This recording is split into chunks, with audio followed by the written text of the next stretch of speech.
Now, the accused herein has been charged with 3 offenses, to wit, a charge of conspiracy to commit a felony, contrary to Section 393 of the Penal Code, stealing by servant, contrary to Section 281 of the Penal Code, and in the 3rd count with engaging in organized criminal activities, contrary to Section 3, as read with Section 4 of the Prevention of Organized Crimes Act.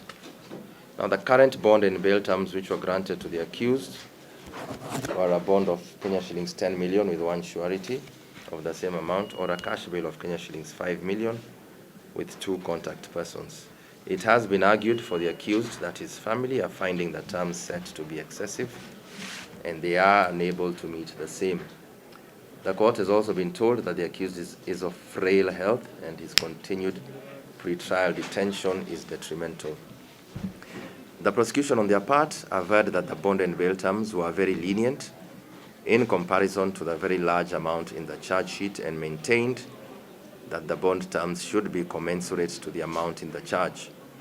It was also submitted that there was no evidence of the accused's ill health, and further, that if the defense were dissatisfied with the terms, that they could move the High Court. Having considered the application and the submissions from the defense and the prosecution, I will begin by addressing the issue of whether or not a review can be entertained by this court should an accused be dissatisfied or otherwise unable to meet the terms set in this review hearing that would guarantee the accused's attendance to court, notwithstanding the sums reflected in the charge sheet. I have also taken into account the fact that the accused has been in remand custody since his arraignment for plea on the 13th of February 2025, which is a month ago to date. In summation and in all consideration thereof, I do grant a review of the accused's bail and bond terms as follows. It's a bond of Kenya shillings 5 million with 1 surety in the same amount, or a cash bail of Kenya shillings 2 million with 2 contact persons.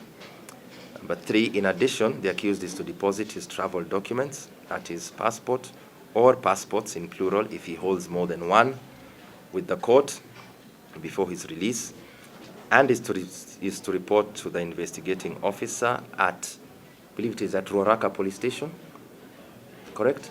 Yes. At Ruaraka Police Station every 7 days upon his release, pending further directions of the court.